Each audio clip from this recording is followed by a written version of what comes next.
नमस्कार दोस्तों, welcome to Study IQ. My name is Chand Kuba और आज की अपनी इस वीडियो में हम देखेंगे बिहार जुडिशरी में 2018 के एग्जाम में पूछे गए कॉन्स्टिट्यूशन से जुड़े हुए सवाल। हम यहाँ पर एक एक करके इन सवालों को देखेंगे, साथ में समझेंगे कि किस तरह के सवाल यहाँ पूछे जाते हैं, क्या पैटर्न रहता है और हमें किस तरह से अपनी तैयारी करनी है। So welcome to Study IQ once again. And अगर आप मेरी वीडियोस की पीपीटीज डाउनलोड करना चाहें या फिर लीगल क्विजेज में पार्टिसिपेट करना चाहें तो टेलीग्राम के इस चैनल को आप ज्वाइन कर सकते हैं। साथ ही में दोस्तों, अगर आप यहाँ पे मध्य प्रदेश जुडिशरी की तैयारी कर रहे हैं तो स्टडी आईक्यू की ये जो टेस्ट सीरीज है उसका आप फायदा उठा सकते हैं। 499 रुपीज में 7 इंटीग्रेटेड टेस्ट आपको यहाँ पे प्रोवाइड किए जा रहे हैं। चलिए पहले क्वेश्चन को देख लेते हैं। क्या कहता है जी, in which of the following cases free and fair election is recognized as basic structure of Indian constitution. देखिए भाई, बेसिक स्ट्रक्चर की जो डॉक्ट्राइन है हम सब जानते हैं केशवानंद भारती केस में और आ चुकी है।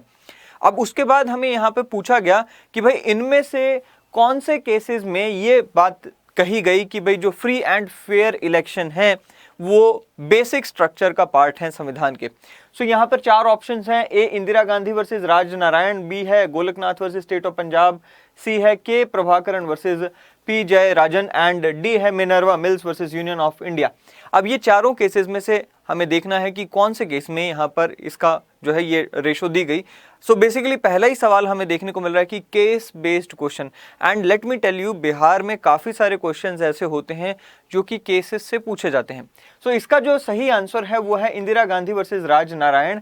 हम सब जानते हैं कि इंदिरा गांधी जी का जो केस था, अगेन 1972 के इलेक्शंस में यहाँ पर उन पर आरोप लगता है कि उन्होंने यहाँ पर सरकारी मशीनरी का दुरुपयोग किया उन इलेक्शंस में। और इलाहाबाद हाई कोर्ट के जो उस समय के जगमोहन सिन्हा थे, जस्टिस जगमोहन सिन्हा, उन्होंने यहाँ पर इन्हें गिल्टी भी फाइंड किया एंड इनको यहाँ पर जो है आगे सुप्रीम कोर्ट तक जाना पड़ता है इस पूरे मामले में, राइट। सो यहाँ पर जो है ये जजमेंट में कहा गया था कि भाई जो इनके इलेक्शंस हुए वो तो नल एंड वॉइड हैं ही, साथ में ये कहा गया कि फ्री एंड फेयर इलेक्शंस जो हैं वो ज़रूरी हो जाते हैं डेमोक्रेसी के लिए, because democracy is again basic structure of the Indian constitution. अब दूसरे केस की अगर हम बात करें, Golaknath versus state of Punjab, क्योंकि जैसे कि मैंने कहा कि केसेस की जो रेशोज हैं वो पूछ ली जाती हैं, तो गोलकनाथ में क्या कहा गया, बेसिकली हम सब जानते हैं कि it was a case related to the amendability of the fundamental rights और अमेंडेबिलिटी ऑफ द कॉन्स्टिट्यूशन। हम सब देखते हैं कि भाई पहले 1951 में जब शंकरी प्रसाद का केस आता है, उसके बाद हम देखते हैं कि सज्जन सिंह का केस आता है। इन दोनों ही केसेस में क्या कहा गया था कि सरकार के पास पावर है कि वो संविधान के किसी भी पार्ट को अमेंड कर सकती है, यानी कि पार्लियामेंट के पास ये पावर है कि पार्लियामेंट चाहे वो फंडामेंटल राइट्स हो या फिर संविधान का कोई और पार्ट हो, सबको इक्वली अमेंड करने की पावर रखती है। लेकिन गोलकनाथ एक ऐसा केस था जहां पर पहली बार सुप्रीम कोर्ट ने यह कहा कि भाई सरकार या पार्लियामेंट जो है, it can not curtail the fundamental rights of the constitution given in the constitution, यानी कि जो फंडामेंटल राइट्स दिए गए हैं कॉन्स्टिट्यूशन में उन्हें अमेंड नहीं किया जा सकता पार्लियामेंट के द्वारा।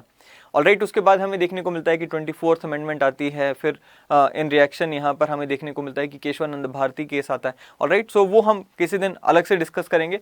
बट यस, फिर आगे बढ़ते हैं। के प्रभाकरण वर्सेस पी जयराजन का ये 2005 का केस है। ये जुड़ा है सेक्शन 8 ऑफ आरपीए यानी कि रिप्रेजेंटेशन ऑफ पीपल्स एक्ट 1951 से। हम सब जानते हैं कि आरपीए का जो सेक्शन 8 है इसमें बेसिकली डिस्क्वालिफिकेशंस दी गई हैं, यानी कि कौन से लोग जो हैं वो डिस्क्वालीफाई हो जाएंगे चुनाव लड़ने से, चाहे वो पार्लियामेंट के चुनाव हो या फिर स्टेट लेजिस्लेटिव असेंबलीज के चुनाव हो। वहाँ पर बताया गया है कि अगर कोई व्यक्ति लेट्स से दहेज का कोई कानून तोड़ता है तो वो डिस्क्वालीफाई हो जाएगा, या और कई सारे कानूनों की वहाँ पर जो है लिस्ट दी गई है कि अगर कोई भी व्यक्ति इनमें से किसी भी कानून में यहाँ पे गिल्टी पाया जाता है तो वो डिस्क्वालीफाई हो जाएगा चुनाव लड़ने के लिए। फिर वो चुनाव जब वो जेल से छूटेगा उसके 6 साल तक वो चुनाव नहीं लड़ सकता। इस तरह से यहाँ पे बताया गया है।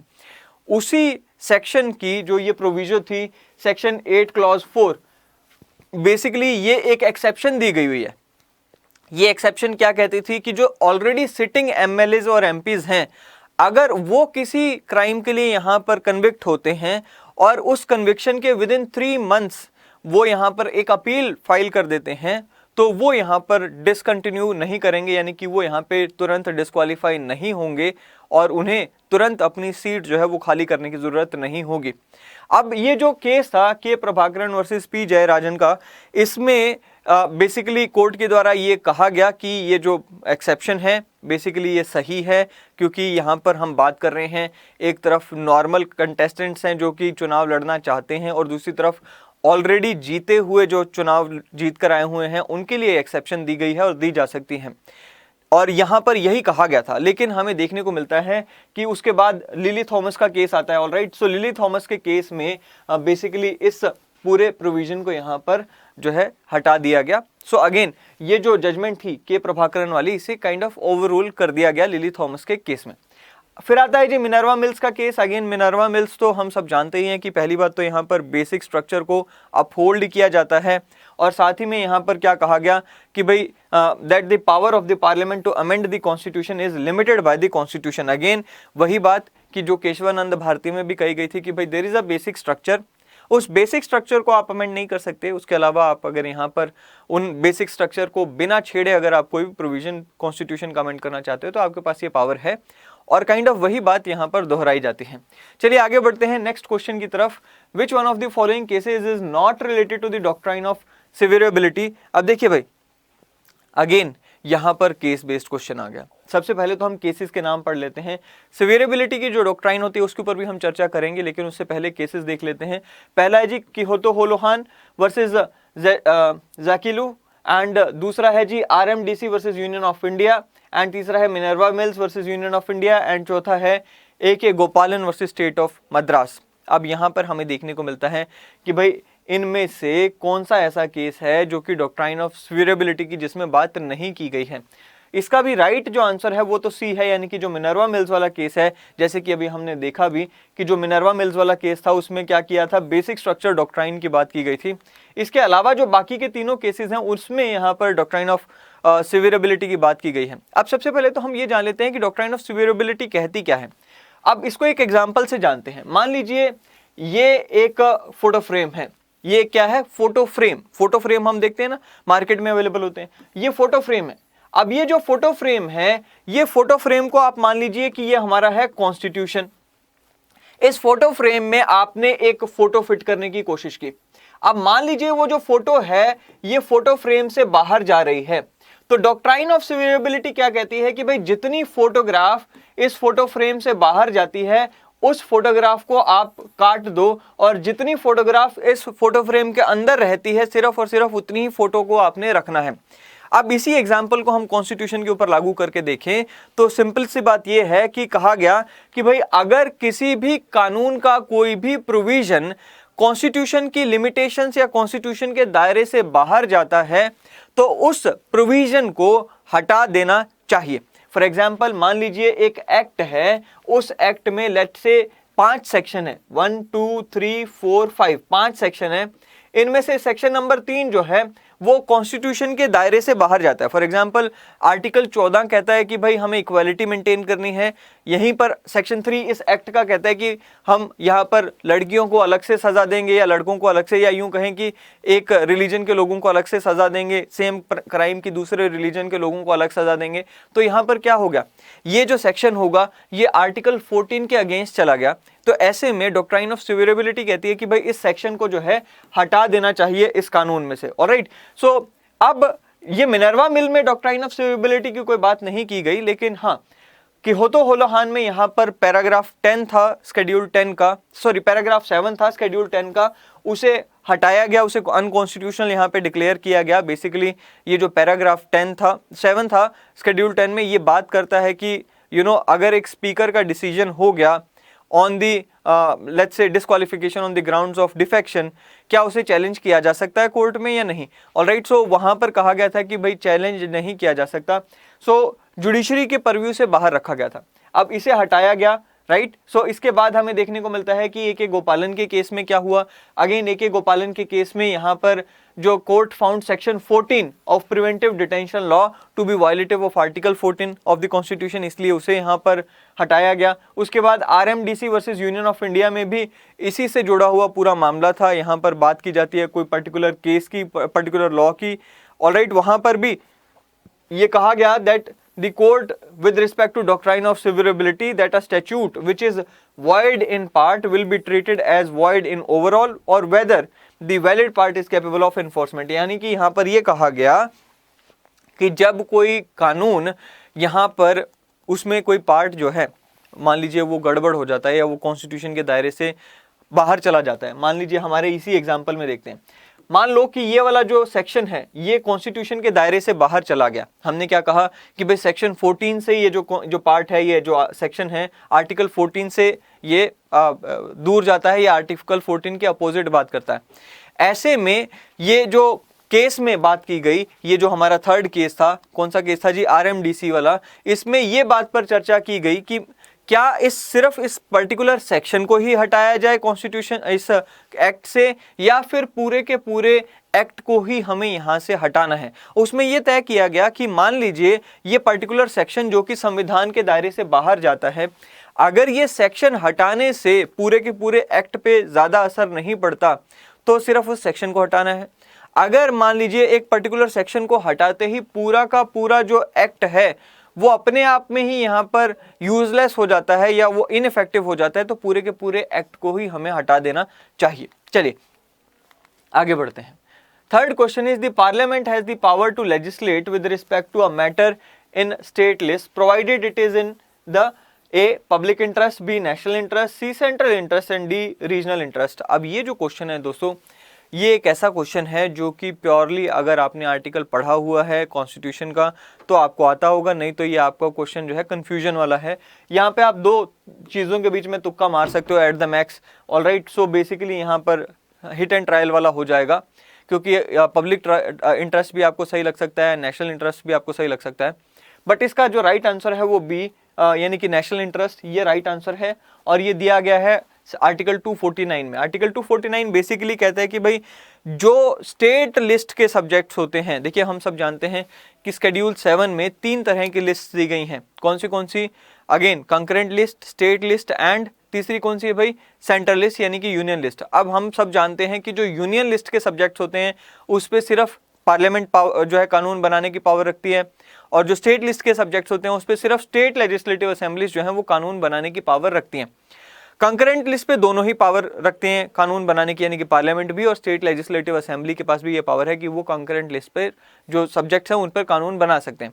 लेकिन आर्टिकल 249 ऐसे एक्सेप्शनल सर्कमस्टेंसेस की बात करता है जहां पर नेशनल इंटरेस्ट में ये जरूरी हो जाए कि पार्लियामेंट को स्टेट लिस्ट के सब्जेक्ट्स पर कानून बनाना पड़े। क्या कहा गया वो देख लेते हैं। कहते जी अगर राज्यसभा को ऐसा फील होता है, अगर राज्यसभा ऐसा फील करती है कि जरूरी है और राज्यसभा ये डिक्लेयर कर दे by resolution supported by not less than 2/3 of the total members present and voting कि ये नेसेसरी हो चुका है कि पार्लियामेंट किसी स्टेट सब्जेक्ट पे कानून बनाए, तो राज्यसभा के इस रेजोल्यूशन के पास हो जाने के बाद जो कानून है पार्लियामेंट के द्वारा बनाया जा सकता है एक स्टेट लिस्ट के सब्जेक्ट पे। ऑलराइट, सो ये हमें यहाँ पर पता होना चाहिए। आगे बढ़ते हैं जी। Who among the following expressed the view that Indian constitution is federal as much as it is establishes what may be called a dual polity। Again देखिए भाई, ये जो कॉन्स्टिट्यूशन का सवाल है ये बेसिकली एक ऐसा सवाल है जो हम कई बार रिसर्च करते हैं ना, हम देखते हैं कि भाई हमने कॉन्स्टिट्यूशनल असेंबली की डिबेट्स कहीं पढ़ ली, या फिर जब हम बहुत सारे टेस्ट प्रैक्टिस पेपर्स को सॉल्व करते हैं तो ऐसे क्वेश्चंस हमारी पकड़ में आ जाते हैं। ऑलराइट, सो ये क्वेश्चन में पूछा गया कि भाई किसने कहा था कि भाई जो कॉन्स्टिट्यूशन ऑफ इंडिया है वो फेडरल कॉन्स्टिट्यूशन है क्योंकि इसमें डुअल पॉलिटी है, यानी कि सेंट्रल गवर्नमेंट भी है और स्टेट गवर्नमेंट भी है। तो अब ये जो क्वेश्चन है आप तुक्का कहाँ मारोगे ऐसे क्वेश्चन में? अगर आपने पढ़ा होगा तो आता होगा, नहीं पढ़ा होगा तो फिर यहाँ पर तो वो ठीक नहीं होगा। बट स्टिल अगर एक इंटेलिजेंट गेस मारना होगा तो आप, मेरे को लगता है कि डॉक्टर बी आर अम्बेडकर के साथ जाओगे। ऑलराइट, सो इसका राइट आंसर भी वही है। और बाकी के ऑप्शंस क्या थे? डॉक्टर विलियम आइवरी जेनिंग्स से दूसरा, और तीसरा है बी एन राव एंड चौथा है प्रोफेसर केसी वेरे। सो ऑलराइट, इसका आंसर जो है वो डॉक्टर बी आर अम्बेडकर हैं। अब ये एक उनकी जो डेलिब्रेशंस थी, यानी कि उनकी जो कॉन्स्टिट्यूएंट असेंबली में जो दी गई डिबेट में हिस्सा लिया था उन्होंने, वहां से एक पोर्शन हमें देखने को मिलता है। क्या कहा गया उसमें, चलिए देखते हैं डॉक्टर बी आर अम्बेडकर ने क्या कहा। सबसे पहले तो डॉक्टर बी आर अम्बेडकर कहते हैं कि भाई देखो, दो तरह के कॉन्स्टिट्यूशन मैंने देखे हैं। पहला कॉन्स्टिट्यूशन वो कहते हैं जी यूनिटरी होता है, दूसरा होता है फेडरल। फिर उन्होंने बताया कि यूनिटरी के फीचर क्या होते हैं। कहते हैं जी यूनिटरी के फीचर होते हैं कि supremacy of the central polity, यानी कि यूनिटरी कॉन्स्टिट्यूशन में क्या होता है कि जो सेंट्रल गवर्नमेंट होती है वो उसकी सुप्रीमेसी होती है। और क्या कहते हैं जी, the absence of the subsidiary sovereign polities, यानी कि जो स्टेट्स होती हैं वो एब्सेंट ही होती हैं। फॉर एग्जांपल हम बात करें यूके के कॉन्स्टिट्यूशन की, तो वो यूनिटरी कॉन्स्टिट्यूशन है। वहां पर क्या है, central government is all powerful, states है ही नहीं, उसके बाद सीधा सिटीज आ जाती हैं। ऑलराइट, सो यूनिटरी में क्या होता है कि भाई एक सेंट्रल गवर्नमेंट होती है, उसके बाद स्टेट्स जो होती हैं वो होती ही नहीं है यूनिटरी में। दूसरी बात उन्होंने कहा जी फेडरल कॉन्स्टिट्यूशन। फेडरल कॉन्स्टिट्यूशन में क्या क्या कहा गया, कहते हैं जी by the existence of central polity and the subsidiary polities side by side, यानी कि फेडरल फीचर जो होता है, फेडरल में एक तो सेंट्रल गवर्नमेंट भी होती है और बाकी जो स्टेट गवर्नमेंट्स होती हैं या जो यहाँ पे सब्सिडरी पॉलिटीज जिसको कहा गया, वो साइड बाय साइड एग्जिस्ट करती हैं। यानी कि इंडिया में भी अगर हम देखें, एक सेंट्रल गवर्नमेंट है और दूसरा क्या है, स्टेट गवर्नमेंट्स हैं। अब ये साइड बाय साइड एग्जिस्ट कर रही हैं, बिल्कुल कर रही हैं। दूसरी बात क्या कहते हैं जी, by each being sovereign in the field assigned to it. So अब देखो, हमने जस्ट अभी बात की कि भाई दो तरह की, यहां पर तीन तरह की इनफैक्ट लिस्ट हैं, central list, state list and again concurrent list. So यहां पर क्या कहा गया, sovereign in the field assigned to it, यानी कि जो सेंट्रल गवर्नमेंट है वो सेंट्रल जो लिस्ट के सब्जेक्ट है उन्हीं पर कानून बनाएगी, जो स्टेट गवर्नमेंट्स हैं वो स्टेट लिस्ट के सब्जेक्ट्स पे कानून बनाएंगे। ये आपस में अपने आप में सॉवरेन है। Exceptions are always there, I agree with you, हमने अभी देखा एक्सेप्शन भी, बट अगेन अदरवाइज क्या है, मोस्ट ऑफ द टाइम जो है 99% ऑफ द टाइम जो है ये सॉवरेन वे में काम करने की पावर रखती हैं। सो ये यहां पर कहा गया। और वही कहते जी, अगर हम इन दोनों फीचर्स के ऊपर बात करें तो यहां पर कहते जी हमें इंडिया में भी डुअल पॉलिटी दिखाई देती है। चलिए पढ़ते हैं। In other words, the federation means the establishment of dual polity. The draft constitution is federal constitution in as much as it establishes what may be called a dual polity.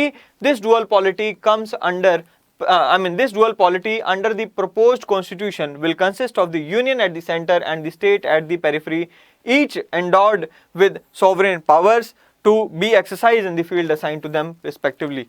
Right? ये जो statement दी गई, ये doctor Ambedkar के द्वारा दी गई। उन्होंने स्पष्ट कहा कि भाई जो भारत है वो फेडरल बनता है। क्यों? क्योंकि भाई यहाँ पर डुअल पॉलिटी है। डुअल पॉलिटी हमने देखा क्या होता है। आगे बढ़ते हैं भाई। कहते हैं जी, the law declared by Supreme Court becomes law of the land under which article 131, article 136, 141 and 151। Again हमें अगर कॉन्स्टिट्यूशन हमने पढ़ रखा है तो हमें ये क्वेश्चन आता होगा। सिंपल सा क्वेश्चन है, आर्टिकल बेस्ड क्वेश्चन है। आर्टिकल 141 इज द आंसर और सिंपल वहीं से उठाया गया। कहते जी, the law declared by the Supreme Court to be binding on all courts। क्या कहा गया? The law declared by the Supreme Court shall be binding on all the courts within the territory of India। So again कानून बनाना, again power मिल गई किसको? Law जो lower courts हैं उनके ऊपर बाइंडिंग करने की पावर मिल गई किसको? सुप्रीम कोर्ट को। आर्टिकल 141। आगे बढ़ते हैं जी। The power of the president of India to issue an ordinance is an A. legislative power, B. executive power, C. quasi judicial power and D. judicial power। देखिए भाई, प्रेसिडेंट ऑफ इंडिया जब हम पढ़ते हैं, पॉलिटी में भी पढ़ते हैं और कॉन्स्टिट्यूशन को भी हम देखते हैं तो कई सारे हमें देखने को मिलती है पावर्स होती है प्रेसिडेंट के पास। प्रेसिडेंट ऑफ इंडिया के पास मल्टीपल काइंड ऑफ पावर्स हैं। उन्हीं में से उनको हम जब क्लासिफाई करते हैं तो इस तरह की हेडिंग्स बनती हैं और उन्हीं में से एक पावर होती है ऑर्डिनेंस इशू करने की। अब सवाल है कि ये किस तरह की पावर है, तो हमें जवाब देना है। इसका ए आंसर इसका होना चाहिए लेजिस्लेटिव पावर। अब देखिए क्या होता है कि प्रेसिडेंट के पास अलग अलग तरह की पावर्स होती हैं। जैसे एडमिनिस्ट्रेटिव पावर्स, हम सब जानते हैं कि जो प्रेसिडेंट हैं वो एग्जीक्यूटिव को अपॉइंट करते हैं, यानी कि प्राइम मिनिस्टर को अपॉइंट करते हैं, फिर काउंसिल ऑफ मिनिस्टर्स को अपॉइंट करते हैं। ऑलराइट, एंड हम ये भी जानते हैं कि कोई भी एग्जीक्यूटिव फंक्शन उसको बिना प्रेसिडेंट के साइन के काम हो ही नहीं सकता। एग्जीक्यूटिव फंक्शन जो है वो हो ही नहीं सकता बिना प्रेसिडेंट के साइन के, या फिर प्रेसिडेंट ने जिसको ऑथराइज किया होता है उसके साइन के बिना। ऑलराइट, दूसरी बात हम बात करें लेजिस्लेटिव पावर्स होती हैं प्रेसिडेंट की, जैसे कि ऑर्डिनेंस 123 में आर्टिकल 123 में प्रेसिडेंट के पास ये पावर है कि वो ऑर्डिनेंस इशू कर सकते हैं। उसके बाद आप देखो, president is an integral part of parliament, alright, वहां पर लोकसभा है, राज्यसभा है, और तीसरे कौन है, प्रेसिडेंट है। अब ये जो प्रेसिडेंट है, जब तक ये साइन नहीं करेंगे तब तक लोकसभा और राज्यसभा ने कोई बिल को पास कर भी दिया, वो एक्ट नहीं बनेगा। सो ये क्या हो गई, सारी लेजिस्लेटिव पावर्स हो गई। इसके बाद हो गई वीटो पावर्स मिली हुई है प्रेसिडेंट को। फिर आता है जी इमरजेंसी पावर्स, हम देखते हैं। एंड उसके बाद क्या है, फाइनेंशियल पावर्स भी हैं, मिलिट्री पावर्स भी हैं। इमरजेंसी अगेन, अगर हम बात करें फाइनेंशियल पावर्स की, हमें देखने को मिलता है कि भाई जो मनी बिल होता है वो प्रेसिडेंट की रिकमेंडेशन के बिना पार्लियामेंट में जा ही नहीं सकता। पार्लियामेंट में पेश किया ही नहीं जा सकता, लोकसभा में पेश हो ही नहीं सकता। मिलिट्री पावर्स तो हम जानते ही हैं कि जो प्रेसिडेंट होते हैं, he is the head of Indian defence forces, तो वो तो यहाँ पर उनके पास रहती हैं। Alright, so in the instance of next question is, in the first instance the president can issue a proclamation of financial emergency for a period of. पहली बार में प्रेसिडेंट अगर फाइनेंशियल इमरजेंसी लगा रहे हैं तो वो कितने समय तक के लिए लगा सकते हैं। देखिए भाई, अगेन आर्टिकल बेस्ड क्वेश्चन है, अगर हमने पढ़ रखा है आर्टिकल तो हमें आता होगा। बेसिकली इसमें क्वेश्चन में ऑप्शंस क्या हैं, 15 दिन, 2 महीने, 1 महीना या 6 महीने। सिंपल सा आंसर है 2 मंथ्स के लिए मैक्सिमम एक बार में जो है इन द फर्स्ट इंस्टेंस जो है वो फाइनेंशियल इमरजेंसी लगती है। आर्टिकल 360 हमें यहाँ पर पढ़ना जरूरी हो जाता है। सबसे पहली बात तो आज तक फाइनेंशियल इमरजेंसी लगी ही नहीं है, ठीक है, बट यहाँ पर अगर लगती भी है कभी तो क्या होगा वो यहाँ पर बता रखा है। कहते जी, if the president is satisfied that a situation has arisen where the financial stability or the credit of India or any part of the territory thereof is threatened, he may by proclamation make a declaration to that effect. अब यानी कि grounds भी जानने जरूरी हैं। Alright, grounds क्या हैं? सबसे पहली बात तो यह है कि फाइनेंशियल स्टेबिलिटी अगर भारत की अस्थिर हो जाए, या फिर क्रेडिट ऑफ इंडिया, ऑलराइट, वो अगर यहाँ अस्थिर हो जाए तो यहाँ पर उनके पास या तो भारत का या फिर भारत के किसी हिस्से का अगर ये सब जो है अनस्टेबल हो जाए तो प्रेसिडेंट यहाँ पर प्रोक्लेमेशन के साथ एक डिक्लेरेशन ला सकते हैं और उससे फाइनेंशियल इमरजेंसी लगा सकते हैं। कहते जी, मे बी रिवोक्ड अंडर और वेरिड बाय सब्सिक्वेंट प्रोक्लेमेशन। अब पहली बार में फाइनेंशियल इमरजेंसी लगाने के बाद दूसरी बार आप प्रोक्लेमेशन लाकर उसे आप रिवोक भी कर सकते हो, उसे वेरी भी कर सकते हो। Shall be laid before each house of the parliament. Again आपने फाइनेंशियल इमरजेंसी तो लगा दी, लेकिन उसे अप्रूवल के लिए क्या करोगे, आप पार्लियामेंट के दोनों सदनों के सामने उसे पेश करोगे। तीसरी बात ये क्या कहता है जी, shall cease to operate at the expiration of 2 months unless before the expiration of that period it has been approved by the resolution of both houses of parliament। so यहाँ पर ये स्पष्ट कर दिया गया कि अगर आपने फाइनेंशियल इमरजेंसी लगा दी, आप दोनों सदनों के पास उसको यहाँ पर अप्रूव करने के लिए भेजोगे। अप्रूव हो गए तो वो कंटिन्यू रहेगी, नहीं हुए तो 2 महीने एट दी मैक्स, इसके बाद फाइनेंशियल इमरजेंसी अपने आप ओवर हो जाएगी। चलिए आगे बढ़ते हैं। Next question, in which of the following landmark judgments right to privacy has been declared as a fundamental right. Again हमने देखा कि केस बेस्ड क्वेश्चन आया हुआ, हमें यहाँ पर देखने को मिलता है क्या ऑप्शंस हैं, Shreya Ghoshal versus state of UP, फिर आता है जी justice K S. Puttaswamy retired versus union of India, and तीसरा है Narendra versus K Meena, and चौथा है Kharak Singh versus state of UP. हम सब जानते हैं बहुत ही पॉपुलर केस रहा है। अच्छा, एक चीज और यहाँ पर ध्यान रखनी है, ये एग्जाम है 2018 का जिसके हम क्वेश्चंस डिस्कस कर रहे हैं, और ये जजमेंट रीसेंट जजमेंट्स में से एक है उस समय की। ऑलराइट, सो जो भी लैंडमार्क जजमेंट्स होती हैं, जब हमारा एग्जाम आता है उसके आसपास की जो भी लैंडमार्क जो रीसेंट जजमेंट्स होती हैं, आप देखोगे अभी हम और भी क्वेश्चंस इस तरह के देखेंगे कि भाई रीसेंट जो लैंडमार्क जजमेंट्स हैं उन्हीं में से क्वेश्चन उठ रहे हैं। ऑलराइट, सो वो यहाँ पर हमें ध्यान रखना है। ऑलराइट, सो यहाँ पर क्या है, आंसर तो हम सब जानते ही हैं। जस्टिस पुट्टास्वामी की जो यहाँ पे केस था, के.एस. पुट्टास्वामी, उन्होंने बेसिकली यहाँ पर आधार को चैलेंज किया था, लेकिन बाकी सब जजमेंट्स में भी क्या क्या कहा गया थोड़ा थोड़ा वो भी देख लेते हैं, कई बार इनमें से हमें सवाल आ जाए तो हम फंसते नहीं हैं। कहते हैं जी नरेंद्र वर्सेस के मीना में यहाँ पर जो बात थी वो मेंटल क्रुएलिटी के ऊपर बात आई थी। यहाँ पर हम जानते हैं कि हिंदू मैरिज एक्ट में सेक्शन 13 जो है वो डाइवोर्स की बात करता है। डाइवोर्स में एक ग्राउंड जो दिया गया है वो क्रुएलिटी का ग्राउंड दिया गया है। अब वो क्रुएलिटी किसी भी तरह की हो सकती है, फिजिकल या मेंटल, तो यहाँ पर वही डिफाइन किया गया है कि मेंटल क्रुएलिटी में क्या ये जो फैक्ट्स ऑफ द केस हैं क्या ये उसमें लाई करेंगे या नहीं। यहाँ पर बताया गया कि unsubstantiated allegations leveled by the respondent wife and the threat and attempt to commit suicide by her would amount to mental cruelty and the marriage deserves to be dissolved by the decree of divorce under section 13(1)(1)(a। सो यहाँ पर ये बताया गया कि ये जो facts हैं ये क्रुएलिटी, मेंटल क्रुएलिटी बनते हैं और डाइवोर्स का ग्राउंड बनते हैं। Kharak Singh versus state of UP का जो केस था, अगेन ये केस क्या था, यहाँ पर हम सब जानते हैं कि खड़क सिंह जो थे उनके ऊपर पहले रोबरी का इल्ज़ाम लगता है, बाद में सबूत ना होने की वजह से उनके ऊपर क्या होता है कि यहाँ पर सर्वेलेंस बिठा दी जाती है। यूपी पुलिस रेगुलेशंस के तहत यहाँ पर उनको सर्वेलेंस उनके ऊपर बिठाई जाती है।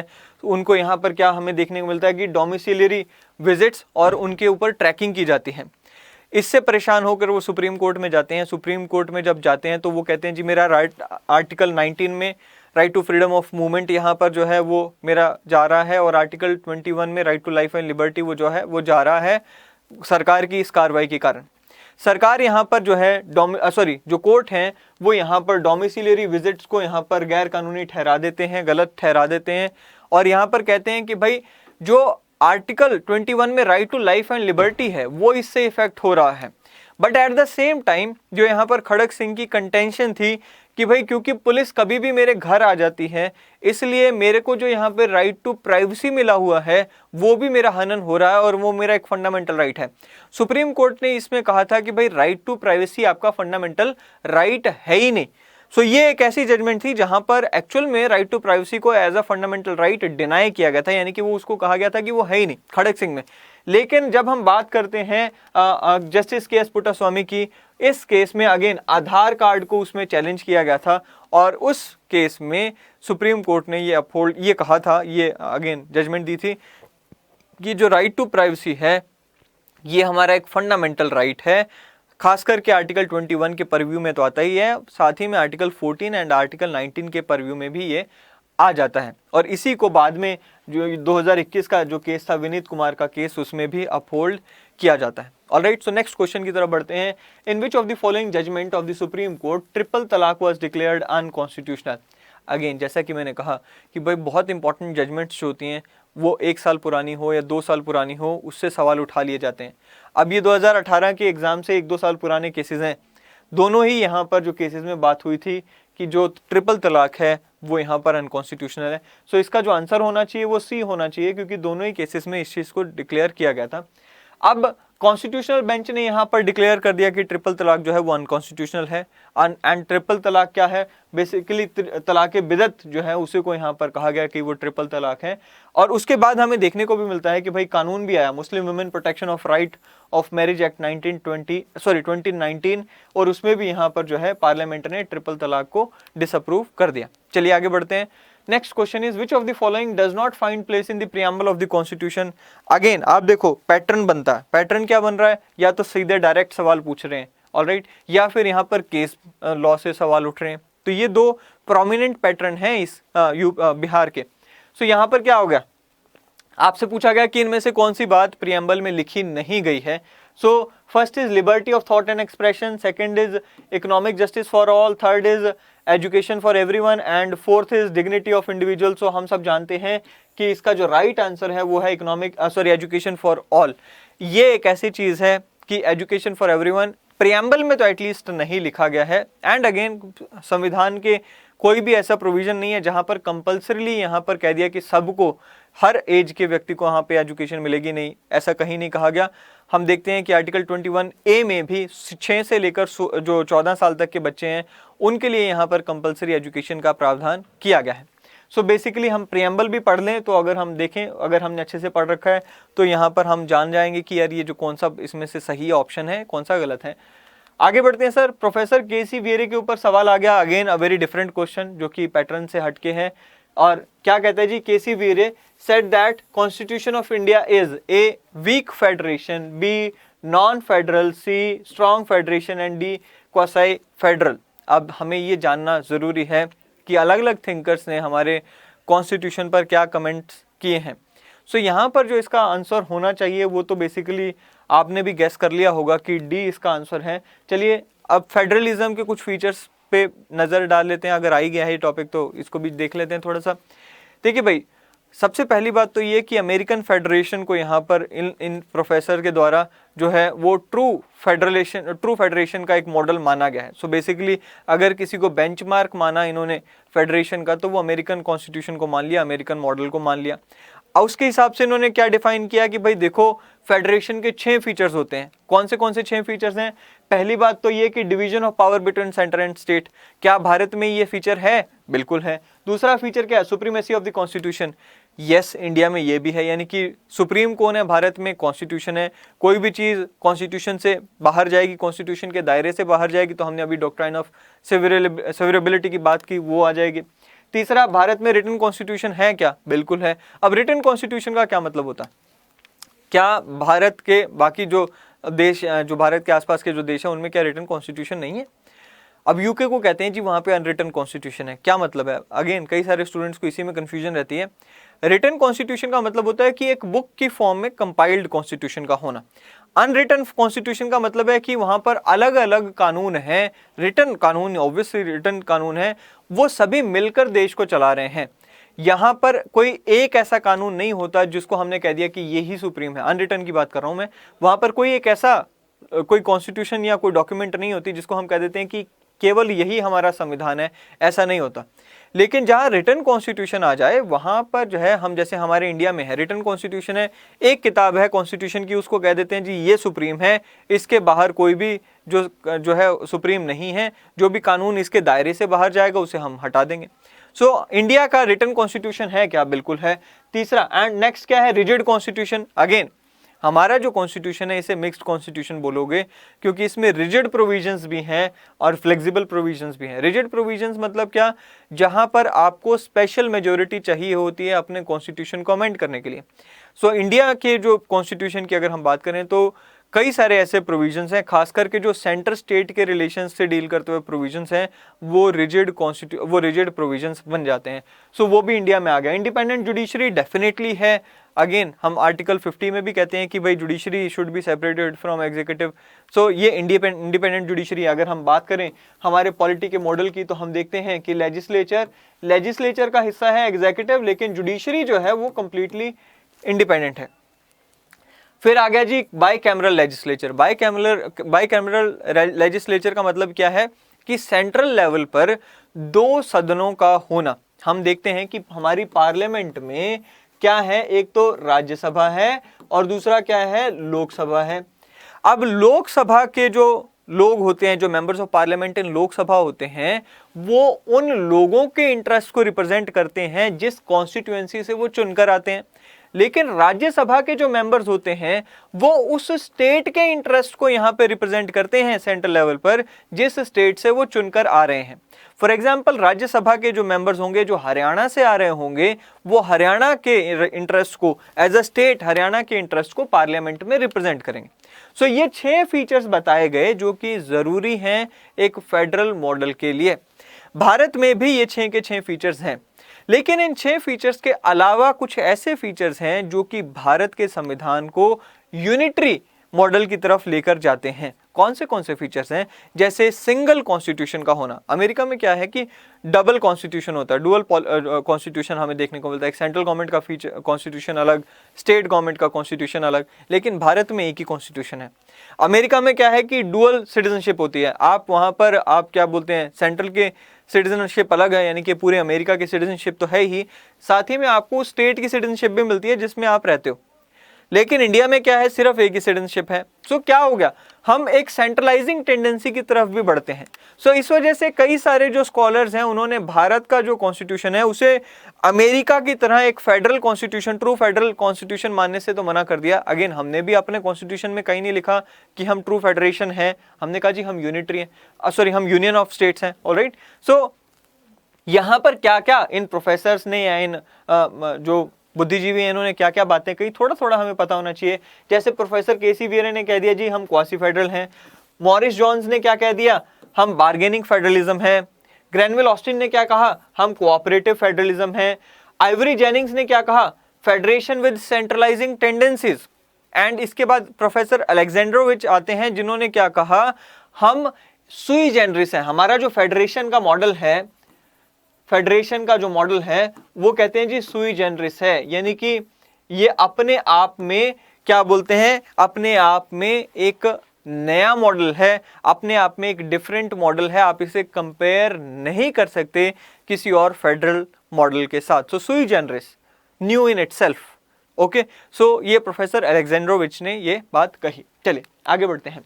A member of State Public Service Commission can be removed on the ground of misbehavior only after an inquiry has been held by। Again एक प्रोविजन बेस्ड क्वेश्चन, अगर आपने आर्टिकल पढ़ रखा है आता होगा। कहते हैं जी एक जो स्टेट पब्लिक सर्विस कमीशन का मेंबर है उसे हटाना हो, उसको हटाने का जो ग्राउंड है वो है मिसबिहेवियर। सो उस मिसबिहेवियर के ग्राउंड पर अगर किसी को हटाना है तो इंक्वायरी के बाद हटाया जाता है। लेकिन वो इंक्वायरी कौन कंडक्ट करता है? A, Supreme Court of India on reference made by the president to it, B, governor of that state and B, governor through High Court, and C, chairman of the board, and D, a joint parliamentary committee. अगर आपने यहाँ पर पढ़ रखा है तो इसको आपको आंसर सही पता होगा। ए आंसर इसका है। आर्टिकल 317 इसमें बताया गया है कि किस तरह से रिमूवल या suspension of the members of state public service commission होता है। उसमें स्पष्ट किया गया है कि अगर मिसबिहेवियर के ग्राउंड पर एक मेंबर को यहां पर आप हटाना चाह रहे हो, सबसे पहले प्रेसिडेंट यहां पर रेफरेंस के थ्रू सुप्रीम कोर्ट से कहेंगे इंक्वायरी करने के लिए। सुप्रीम कोर्ट वहां पर इंक्वायरी करेंगे, अपनी रिपोर्ट देंगे, उसके बाद यहां पर जो है हटाया जाएगा। ऑलराइट, सो यहां पर बताया भी गया है, कहते हैं जी कमीशन शैल चेयरमैन और the member of the public service commission shall be removed from his office by the order of the president on the ground of misbehavior after the Supreme Court on reference being made to it by the president has held inquiry according to the procedure prescribed in this behalf under article 145 and reported that the chairman or such member as the case may be ought on such any ground be removed। यानी कि क्या supreme court inquiry करेंगे, उसके बाद remove किया जाएगा। अब यहां पर दो चार चीजें और जानने की हैं, वो भी देख लेते हैं। सबसे आगे क्या कह रहा है जी, the president in the case of union commission or joint commission और the governor in the case of state commission may suspend the office may suspend from the office the chairman or the other member of the commission in respect to whom a reference has been made to the Supreme Court। यानी कि जब supreme court inquiry कर रहा है, इस दौरान यहां पर उस जो मेंबर जिसके खिलाफ इंक्वायरी हो रही है उसे सस्पेंड किया जा सकता है। कौन करेगा सस्पेंड, वो भी यहां पर बता दिया गया कि यहां पर जो है अगर वो यूनियन कमीशन का मेंबर है या जॉइंट कमीशन का मेंबर है तो प्रेसिडेंट, अगर वो स्टेट कमीशन का मेंबर है तो गवर्नर उन्हें सस्पेंड कर सकते हैं। एक चीज और यहां पर जाननी जरूरी है भाई वो ये कि अगर तो मिसबिहेवियर का ग्राउंड है फिर तो पहले इंक्वायरी होगी फिर हटाया जाएगा। लेकिन अगर मिसबिहेवियर का ग्राउंड नहीं है, प्रेसिडेंट को सिर्फ इतना पता चल गया कि भाई वो जो मेंबर जो हैं जिनको हटाने की बात हो रही है या तो वो एडजस्ड इंसॉल्वेंट यानी कि वो इंसॉल्वेंट घोषित हो चुके हैं या फिर engaged in the terms again अपने ऑफिस से बाहर जाके किसी और एम्प्लॉयमेंट में एंगेज हुए हैं या फिर वो अनसाउंड माइंड के हो चुके हैं प्रूव। ऑलराइट, सो ऐसे केसेस में प्रेसिडेंट यहाँ पर उन्हें हटा सकते हैं। तो ये भी यहाँ पर बताया गया है।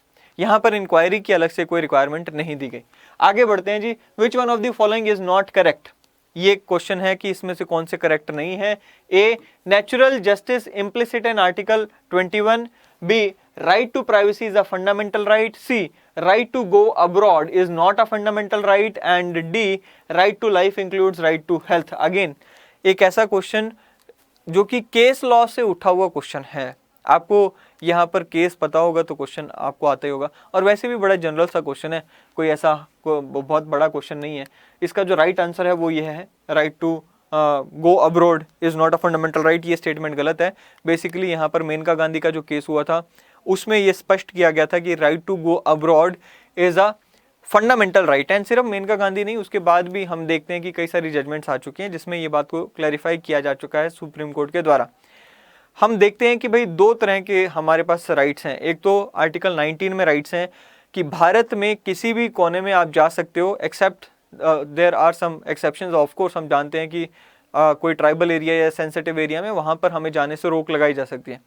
बट दूसरी जगह पर जब हम बात करते हैं विदेश जाने की, विदेश जाना is not covered under article 19। विदेश जाने का जो अधिकार है आपका, ये आर्टिकल 21 में कवर होता है। इस चीज़ को ध्यान में रखना है। So right to life and liberty का हिस्सा है। Alright, so Next is courts are flooded with large number of PILs, so it is desirable for courts to filter out frivolous petitions and dismiss them with costs. In which of the following judgment it was held? Tricky question है, क्योंकि आप देखोगे ये सारे जो हैं इनमें से PUCL हो गया, MC मेहता हो गया, या ये सारे जो हैं ये तो कॉमन से होते हैं। PUCL और MC मेहता तो कॉमन है कि भाई ये PILs लगाते ही रहते हैं। आप यहाँ पर थोड़ा सा वो हो जाओगे कि हाँ यार ये दो हो सकते हैं। अगेन इनका जो केसेस हैं कई बार हम इनको नहीं सुनते है ना, सो ऐसे केसेस में आप क्या करोगे, ये थोड़ा सा ट्रिकी पार्ट है। सो ध्यान से इन क्वेश्चंस को टैकल करना, नहीं आए तो ये बेशक एक मौका छोड़ दो, लेकिन यहाँ पर तुक्का मारना थोड़ा सा गलत हो सकता है। इसका जो राइट आंसर है वो है Holi cow pictures private limited versus Premchandra Mishra.